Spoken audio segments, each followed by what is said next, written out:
nanti dulu deh, ini dulu pelajaran dulu ya. Nanti kalau udah tengah-tengah pelajaran baru nanya Bu ya, biar nyambung. Baik.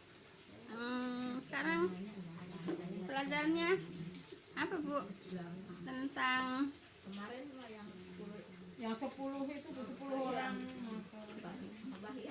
mengenakan atau mempersai jimat udah belum? Oh udah, baru mau?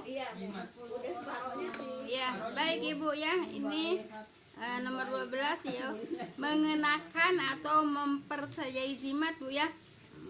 Baik, mengenakan jimat atau mempersayai jimat Bu ya, walau tidak memakainya Bu ya, adalah syirik besar Bu ya, apabila diyakini bahwa itu berpengaruh dengan sendirinya gitu Bu ya. Dan syirik kecil apabila diyakini Bu ya, bahwa Allah Ta'ala yang memberi manfaat dan menolak mudarat. Sedang jimat itu hanya sebab, itu dosa kecil Bu ya. Tapi kalau jimat itu sendiri diyakini Bu ya, membawa manfaat dan mudarat, itu syirik besar Bu ya. Baik, jelas Bu ya. Nah ini hadis ini ada yang bertanya nggak Bu? Ada pertanyaan nggak mengenai mengenakan jimat atau mempersayai jimat? Jimat itu isim Bu ya, jimat. Kemudian umpamanya ini apa namanya?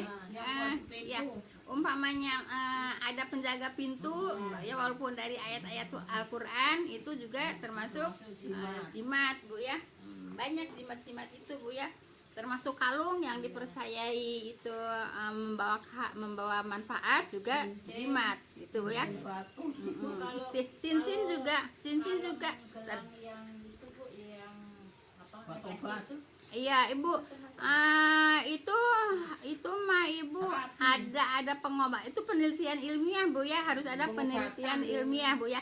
Kalau di situ memang ada pengobatan menurut ilmiah kesehatan Bu ya, medis Bu ya, itu nggak masalah karena itu bukan dianggap jimat Bu ya, bukan dianggap jimat.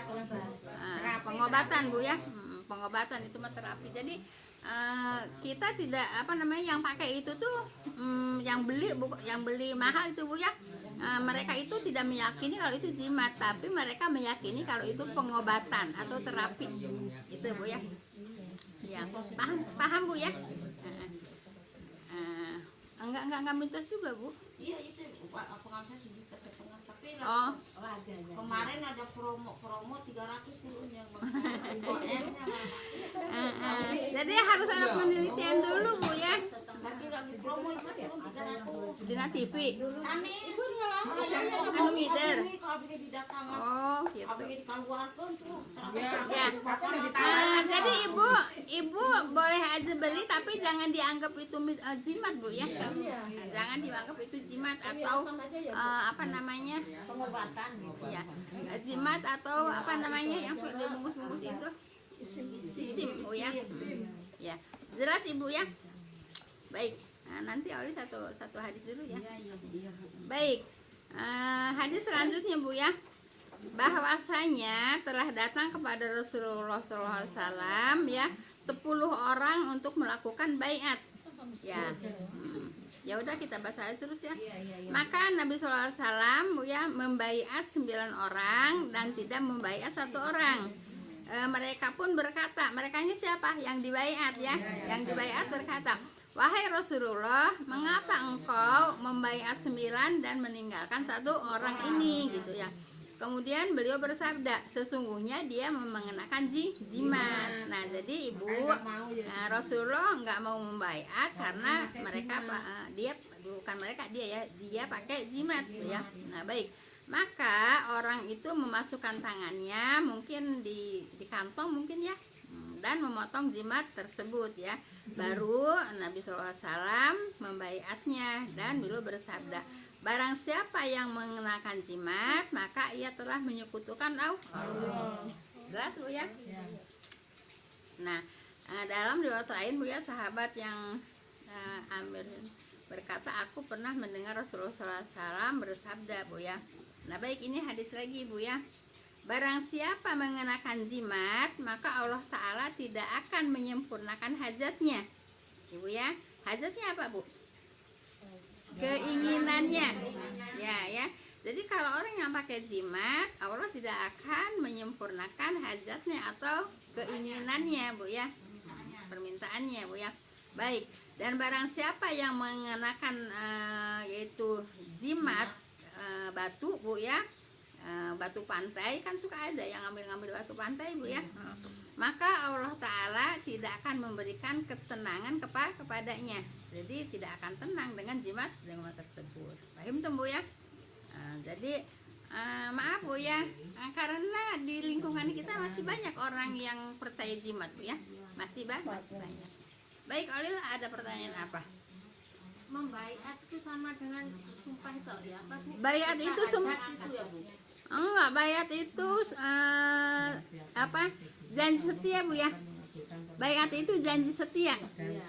Ini pertanyaan ini Bu, jawab Bu, saya nggak bisa jawab. Maksudnya kan dari dulu emang kan ada membaca syahadat Bu, muslim. Sebelum masuk itu kalau sekarang orang mu'alaf itu kan Masuk sekolah maksudnya? enggak. Maksudnya kalau orang mu'alaf itu masuk Islam itu kan harus membaca 2 kalimat syahadat. Wajib ya, jangan bilang harus. Kalau harus tuh boleh tidak, boleh iya ya. Maksudnya Wajib. itu sejak kapan syahadat itu, terus siapa yang pertama kali membaca syahadat itu loh Bu pertanyaannya. Siapa aja bisa Bu, asal ada saksi Bu ya. Asal ada saksi ya. Terutama ya kalau orang-orang Bu ya biasanya ke ustadz, ke kiai gitu Bu ya, yaitu untuk mengucapkan 2 kalimat syahadat. Gitu. Ya itu. Maksudnya dari dulunya itu siapa dulu gitu loh yang membaca itu membaca syahadat itu loh dari dulunya pertama awal mula manusianya loh Bu, maksudnya gitu. Wallahu alam Bu ya.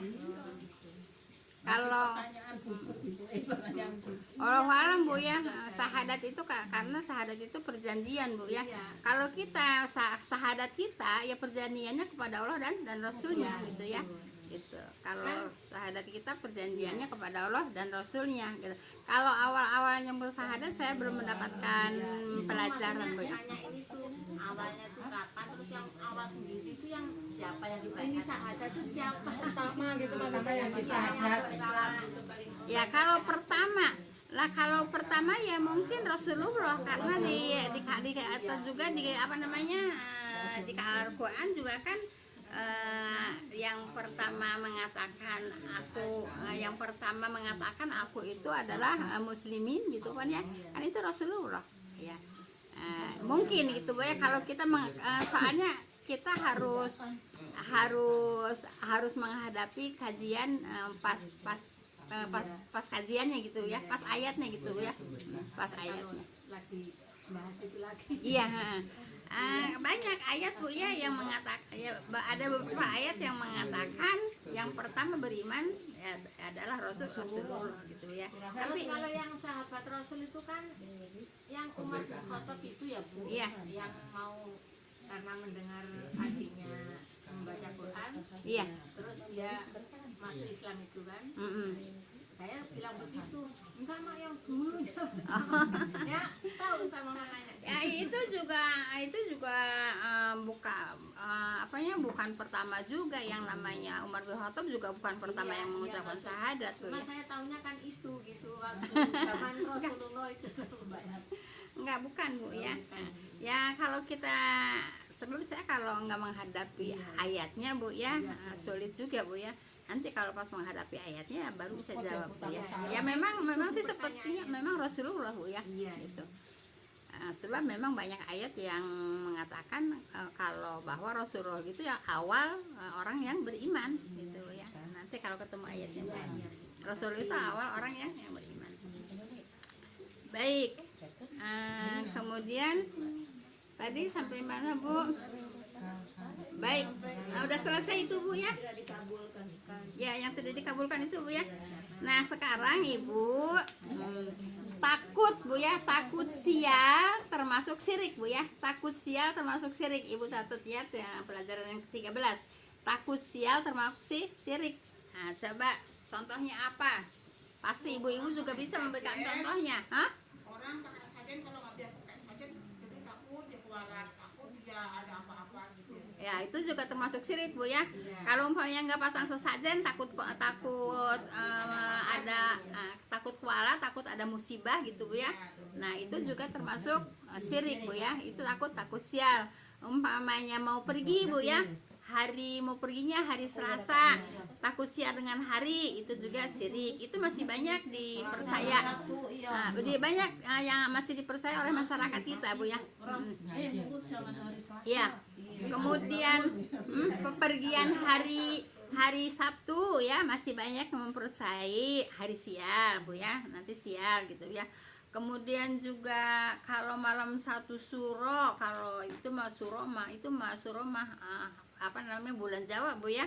Malam satu suro nggak boleh bepergian, banyak kecelakaan. Bulan Safar, Bu ya. Bulan Safar juga banyak kecelakaan. Jangan nikahin bulan Safar, nanti sial gitu, Bu ya. Nah, itu, Bu ya. Nah, itu termasuk sih syirik. Takut sial itu termasuk sih syirik. Paham tuh, Bu ya? Siapa lagi yang mau ngasih contoh? Takut sial apa? Banyak ya. Takut sial, Bu ya. Nah, jadi suka takut sial, suka la aja bismillahirrahmanirrahim. iya, la haula wala quwata illa billah aja, Bu ya. Jadi jangan mempercayai hari Selasa, jangan pergi hari Selasa, nanti celaka. Jangan berangkat hari Rabu, Sabtu, nanti ada celaka. Jangan berangkat 13. nah, itu juga, Bu ya. 13, Bu ya. Ya itu, ya malam suro juga, malam satu suro banyak, Bu ya. Banyak yang malam satu suro. Kalau yang potong rambut, potong kuku selain hari Senin, Kamis dan Jumat. Kalau Senin Selasa itu katanya sakitnya nggak sembuh gitu. Ini saya dari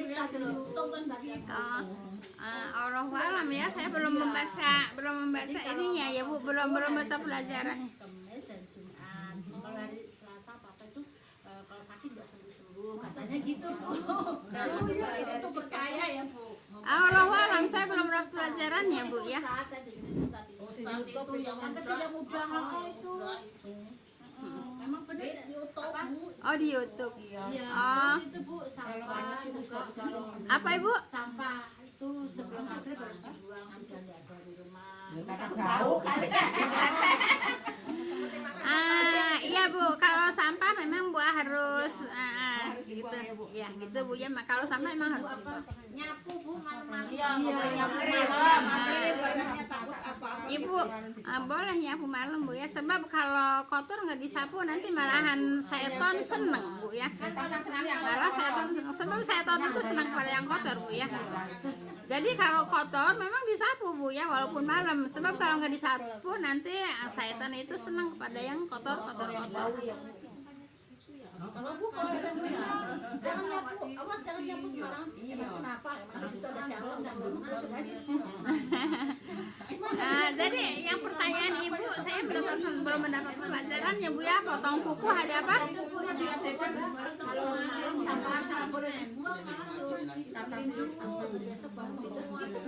Kalau sampah mah harus dibuang, Bu ya.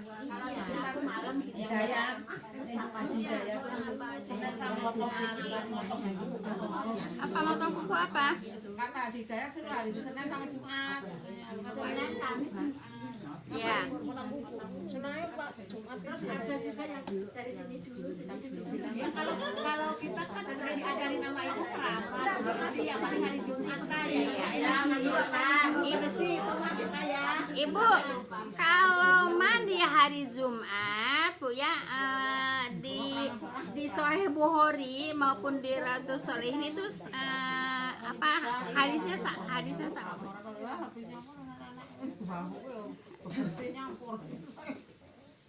Baik, udah. Nah, tentang mandi hari Jumat, Ibu ya, di Riyadhus Shalihin sama di ini Sahih Bukhari, Bu ya, itu sama hadisnya, Bu ya. Jadi, Bu, kalau orang Islam yang sudah balik, Bu ya, wajib mandi pada hari Jumat. Itu wajib mandi pada hari Jumat ya. Laki perempuan ya, Bu. Iya. Kan Nanti mau sholat yang udah balik. Enggak, biasanya Kan yang- laki yang mau Jumat. Enggak, kan saya mengatakan orang Islam yang sudah balik wajib mandi hari Jumat. Ya, iya. Gitu Bu ya. Ini enggak disebutkan laki-laki aja perempuan aja. Orang Islam. Jadi yang merasa orang Islam, Ibu, kalau hari Jumat wajib mandi apabila mereka sudah balik. Itu di Riyadhus Shalihin juga wajib Bu ya. Di Sahih Bukhari juga wajib ya. Saya soalnya suka nyari Bu ya. Saya pertama kan di Sahih Bukhari mengatakan wajib gitu ya. Orang Islam yang orang Islam yang sudah balik ya wajib mandi hari Jumat. Saya cari juga di Riyadhus Shalihin sama Bu ya. Di Riyadhus Shalihin juga orang Islam yang sudah balik wajib mandi hari Jumat. Gitu Bu ya. Nah, kalau masalah potong kuku hari itu potong kuku hari Selasa nggak boleh apa saya belum dapat itu. Hari Selasa kukunya subar ya dipotong ya. Tapi Bu, kalau saya Jumat benar lama, Bu. Ya jadi kalau hari Jumat memang bebersih Bu ya. Nah, bebersih kan disuruh mandi itu kan suruh mandi besar kan suruh bebersih gitu Bu ya. Nah, jadi ya, bukan hanya orang yang mau sholat Jumat aja, semua Islam yang sudah balik Bu ya. Itu saya dapatkan di dua kitab Bu ya. Kitab Sahih Bukhari sama kitab. Iya. Kalau mandi besar itu mandi besar Ibu, sama dengan mandi junub namanya mandi besar. Kalau udah mandinya pagi bagaimana? Kalau udah bersetubuh, bersetubuh. Kangen ya? Ada setubuh. Kangen ya, bis itu balik malam. Jangan bilang. Iya, Bawa Ibu. pagi nggak boleh mandi lagi jangan. Ibu begini dengerin makanya. Ibu dengerin ya.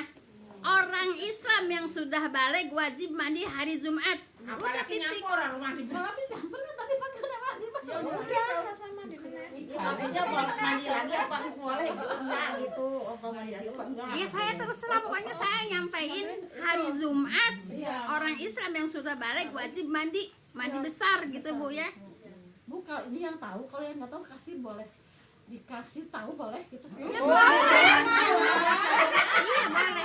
Tapi kamu kalau dikasih tahu sama saya nggak bakal. Ya udah yang penting ngasih tahu gitu Bu ya. Mau dipakai mau enggak, kewajiban kita yang tahu ngasih tahu gitu Bu ya. Paham tem Bu ya? Nah, seperti itu Bu ya. Dipakai ya, biarin aja sih ya. Jadi Ibu yang mandi Jumat Bu ya, hari Jumat itu malah mengatakannya sunnah itu bukan hanya untuk orang yang mau ke masjid aja Bu ya. Sebab jelas di Riyadhus Shalihin jelas, di Sahih Bukhari jelas, orang Islam yang sudah balik wajib mandi hari Jumat ya, wajib mandi besar hari Jumat. Bu, kalau asar masih mandi itu masih bisa masuk nggak Bu? Iya, sore mandi gitu. Sore nih. Berarti tadi nggak mandi Tadi terus. Belum tahu. Kan udah disampaikan dari dulu. Oh, Ibu belum tahu dia. Ya udah nggak apa-apa. Mandi aja Bu. Menggugurkan Bu. ya udah menggugurkan aja Bu ya. Untuk menggugurkan Bu ya. Mana sekalian mandi kayak resik kamu. Baik, ada Mandi subuh juga nggak keramas, nanti saya cuma iya mandi subuh kan tapi Bu kalau mandi besar diniatin saya mau mandi besar hari Jumat gitu Bu ya. Kalau cuman keramas doang nggak ada niat untuk mandi menggugurkan kewajiban mandi hari Jumat ya nggak ya namanya nggak ada niat Bu ya. Jadi nggak mandi biasa namanya. Kan udah mandi jadi kan udah inget gitu. Tar dulu Ibu coba dengerin Ibu apa pertanyaannya? Niatnya kalau saya niat mandi junub aja gitu nggak apa-apa kan? Kalau yang dulu. Ibu kalau niat itu di hati. Iya, Ibu niat maksudnya. Ya, maksudnya begitu niatnya bukan. bukan mandi junub, mandi besar aja. Ibu. Kalau mandi junub itu kalau orang nggak bisa betul mandi junub Bu ya. Mandi besar aja gitu Bu ya. Paham tuh Bu ya. Udah jelas. Salahnya jangan. subuh mah mandi juga. Baik. Kalau saya mandi jam 3 Bu ya, nggak subuh. Jadi subuh nggak mandi lagi. Belum subuh. Makanya bagus sih. Baik. Sehat. Ah, Saya itu lapar kalau mau ngaji gitu, kalau ada luhur itu pembiasaannya wadai ngaus dia gitu Ibu, yang seharusnya Ibu ya, kalau yang namanya hari Jumat itu Bu ya, dari maghrib Bu ya masuk malam Jumat itu udah Jumat gitu Bu ya. Jadi Itu kalau udah Jumat. dari model Kamis ke idenya udah boleh gitu. Maksudnya Habis maghrib. habis maghrib, tapi kan jarang orang mandi habis maghrib. Iya. Gitu Bu ya. Jadi begitu Bu ya. Jadi bisa jam 3 bisa jam 3 mau apa namanya? Mau tahajud ya, bisa pagi mau subuh gitu Bu ya. Bisa mau duha gitu Bu ya. Mau duha gitu. Ini mana air dulu udah bagni. Ya Ibu, ya disiasatin aja sendiri Bu ya. Disiasatin aja sendiri ya. Kalau Ibu umpamanya mandi air dingin bikin jadi sakit, ya Ibu pakai air hangat gitu, disiasatin aja gitu Bu. Baik. Ya, takut sial termasuk syirik Bu ya. Baik. Syirik besar apabila diyakini sesuatu itu bisa mendatangkan keberuntungan atau kesialan dengan sendirinya. Bukan Bu ya, bukan Allah yang menakdirkannya. Jadi umpamanya Ibu nih hari Selasa pergi, tahu-tahu ada kecelakaan. Tuh kan kata saya juga nggak boleh berangkat hari Selasa kan. Nah itu udah syirik Bu ya.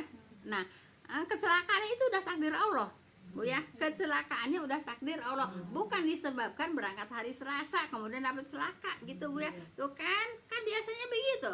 Tuh kan kata saya juga apa, jangan berangkat hari Selasa nanti celaka. Kan bener kan? Kan kebanyakan orang begitu.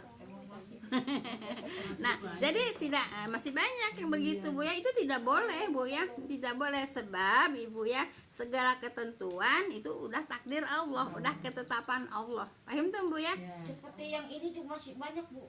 Kalau yang lagi men bisa menyelawat nggak pergi gitu lagi. Nggak ada larangan. Iya. Emang yang men sekarang gini Bu ya, yang men tuh kok dia, Ibu coba dengerin. Kenapa yang men dianggap orang nista? Gini nggak boleh, gini nggak boleh, gini nggak boleh. Nista banget orang men. Orang-orang haid itu nista banget. Nggak boleh Bu ya. Orang beriman itu Bu ya, yaitu tidak orang yang beriman itu Bu ya, tidak ada najis Bu ya. Yang najis apanya? Darah haid itu najis ya. Orang beriman tidak najis Bu ya. Kenapa nista banget? Orang haid nggak boleh gini, nggak boleh gini, nggak boleh gini. Orang habis junub sama suaminya nggak boleh gini, nggak boleh gini, nggak boleh gini. Padahal junub itu kan ibadah, dapat pahala.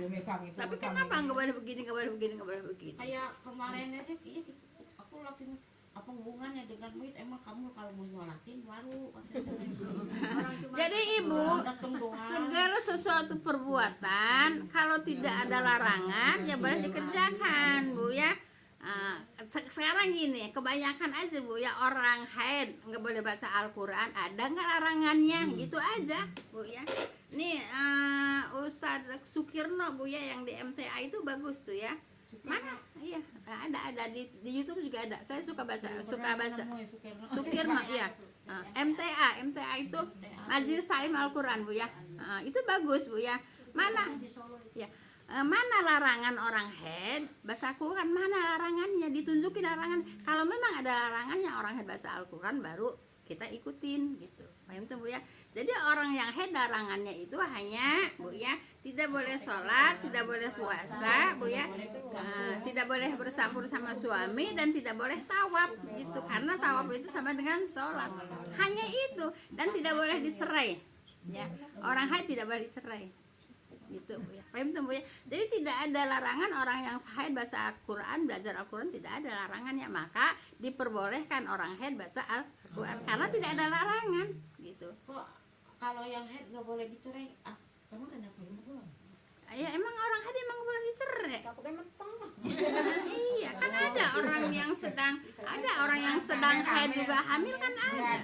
Iya. Jadi tidak, orang haid tidak boleh dicerai Bu ya. Yang meteng tahu nggak meteng? Iya benar. Udah. Dicerai kan nggak boleh. Baik Bu ya. Nah, jadi tidak boleh Bu ya. Takut sial Bu ya. Ya itu tadi Bu ya. Nah, karena segala sesuatu itu udah takdir Allah, Bu ya. Nah, udah takdir Allah, udah ketentuan Allah, Bu ya. Nah, baik. Dan syirik kecil apabila Cacan, Bu. Masih mati.